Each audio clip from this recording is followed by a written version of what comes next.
Doa di bawah atap menjulang tinggi yang terbakar dan tergusur. Di Sumba, atap rumah menjulang tinggi seakan hendak menahan langit agar tak runtuh ke bumi. Di Toraja, atap rumah melengkung ke langit seperti perahu yang tak jadi berlayar. Di Minangkabau, gonjong rumah gadang melengkung tajam ke angkasa, seolah menantang nasib sambil berdoa diam-diam.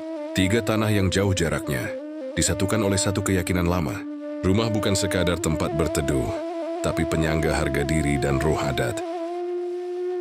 Rumah adat Sumba, rumah dibangun dengan kesabaran waktu. Tiang ditanam bukan hanya ke tanah, tapi keingatan leluhur. Tak menjulang bukan untuk gagah, tapi sebagai jalan naik bagi doa, tempat roh nenek moyang pulang menengok anak cucunya.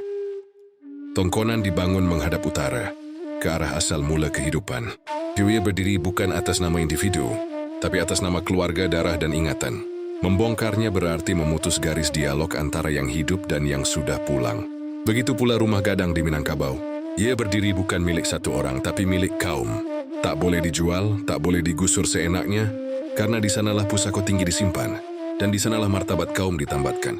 Namun hari ini di Toraja kita menyaksikan luka yang sama, yang berkali-kali juga dialami rumah gadang, rumah adat yang masuk sengketa. Adat bertabrakan dengan kuasa, dan yang kalah selalu saja ingatan. Rumah adat Toraja atau Tongkonan berumur hampir 300 tahun. Bukan roboh dimakan usia, tapi terancam oleh sengketa dan penggusuran. Atas nama pembangunan, atas nama kepentingan yang tak pernah bertanya pada adat. Lalu api datang di Sumba. Bukan hanya membakar kayu dan jerami, tapi melahap silsilah doa dan sejarah. Satu rumah adat terbakar, sama artinya satu bab perjalanan leluhur dihapus paksa.